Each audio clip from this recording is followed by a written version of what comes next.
Hi, my name is Mike.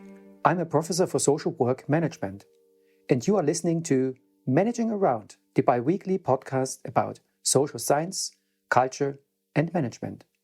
Managing Around is part of the Talk About Organizations podcast network, a community resource and discussion platform for key ideas in management and organization studies, which is supported by our listeners. Welcome to the latest episode of Managing Around. In today's episode, we'll explore what communities of practice are and share the fascinating insights and perspectives they can offer, especially for international university projects. So sit back, relax, and let's get started. Communities of practice are essential for international projects because they provide a platform for team members to share knowledge, expertise, and experiences across cultural and geographical boundaries. Communities of practice can help team members learn from one another, build relationships, and stay up to date on the developments in their field. In this episode of Managing Around, I will first discuss what communities of practice are and why they are helpful for international project work. I will then explain how their quality can be assessed, and finally, I will draw some conclusions from evaluating a recent international project. Enjoy, and I hope you find this helpful and stimulating for your own projects. Let's start with the first question. What are communities of practice and why are they important for international projects? A community of practice is a group of people who share a common profession or interest and engage in regular and ongoing communication about their practice.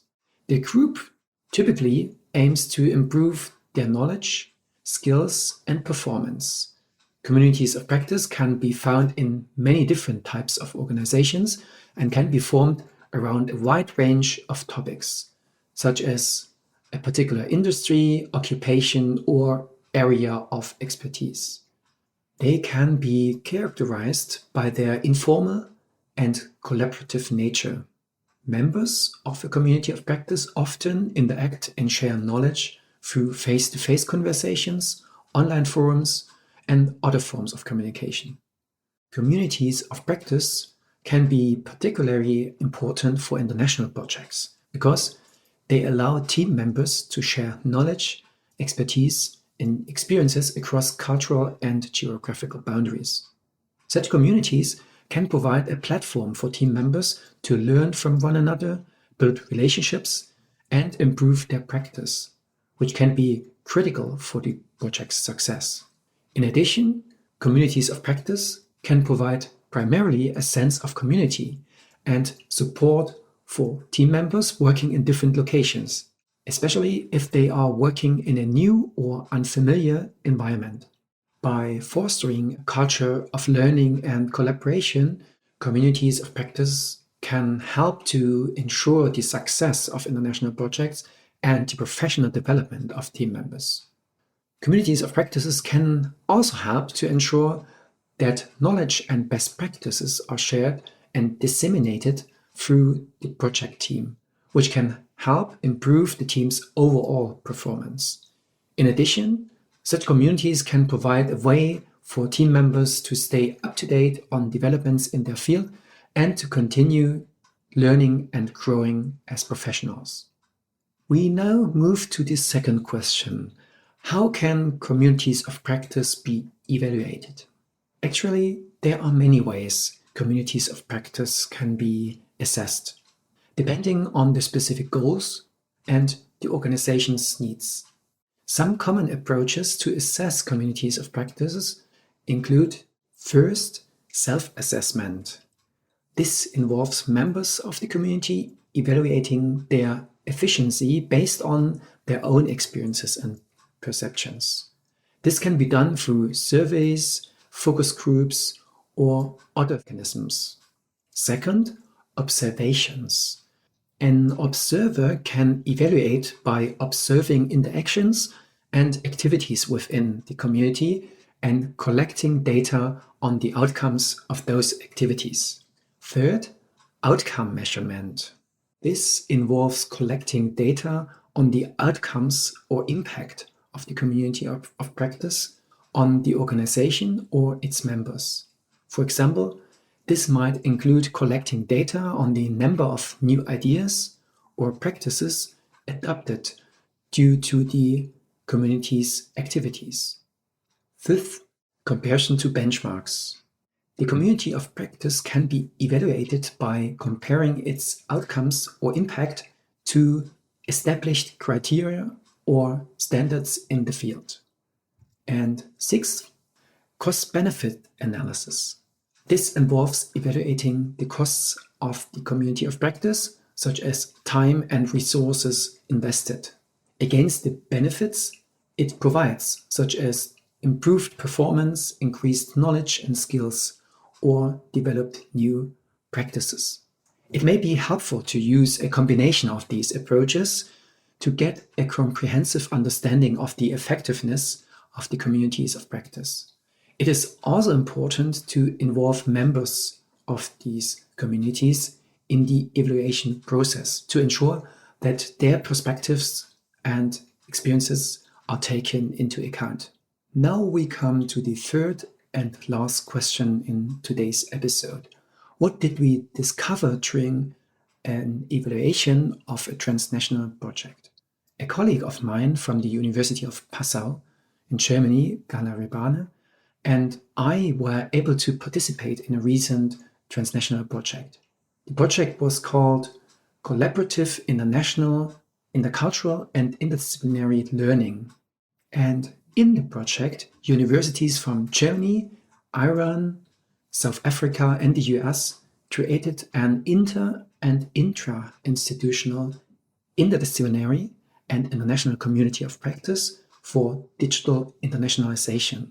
The project offered crucial insights into moving students, staff, and ideas beyond mobility as the sole and primary mode of internationalization towards an international campus.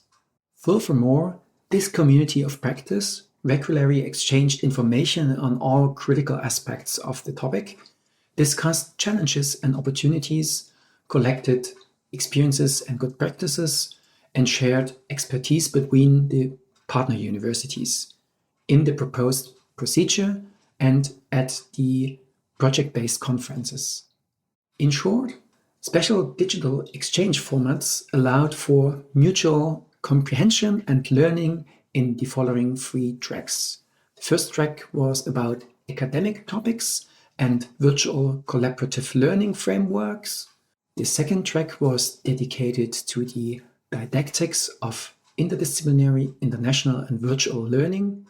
And the third track discussed internationalization and development of intercultural competences. In the formative and summative evaluation of this virtual collaboration project, we found that it enabled informal exchange and helped participants develop intercultural communication skills. But it also presented challenges such as dealing with different role expectations and academic hierarchies. It was also noted that the selection and purposeful use of digital tools was critical in supporting the development of communities of practices, and that the use of these tools is never cultural neutral and often related to different biases, such as power relations. The international collaboration in the project was generally seen as enriching and future-oriented, but there were challenges related to time zones, academic calendars, and global agendas. The project was also found to have had interdisciplinary benefits, including the exchange of ideas and the broadening of outlook, as well as contributing to intercultural learning for all the participants. Finally, we found that the project positively impacted the participants' professional and personal growth. Let's finish our episode today with some conclusions and lessons learned. At least the following 3 lessons can be learned from the creation, development, an evaluation of communities of practice. Such communities, first, are groups of people who share a common profession or interest and engage in ongoing communication about their practice. Communities of practice can be an essential source of support, learning, and professional development for members, which can be crucial to the success of international projects. Secondly, communities of practice can be evaluated through self-assessment, observations, outcome measurement, and other methods. It is essential to regularly assess such communities to understand their effectiveness and identify areas of improvement. And third, communities of practice can be beneficial for both the organization and the individual member of the group. They can help improve teams' performance and facilitate the professional development of individual members. Insofar, they can provide a sense of community and belonging, which can be particularly important for team members working remotely or based in different parts of the world. I hope you enjoyed this episode. If you are interested in this kind of research, please contact me or scroll through the article mentioned in the show notes. Thank you for listening. Managing Around, the bi-weekly podcast about social science, culture, and management. Managing Around is part of the Talk About Organizations podcast network, a community resource and discussion platform for key ideas in management and organization studies, which is supported by our listeners. If you liked this episode, please leave a review on your favorite podcast website. There's also a link in the show notes. If you've got any thoughts on this episode, or if you've got any idea about new podcast topics or questions you'd like to discuss, send me an audio file or voice note to hi@profmanagement.de. For any non-audio comments, drop a tweet or DM to @profmanagement on Twitter or Instagram, please. For more information, visit my website www.profmanagement.de. Thank you for listening and see you next time.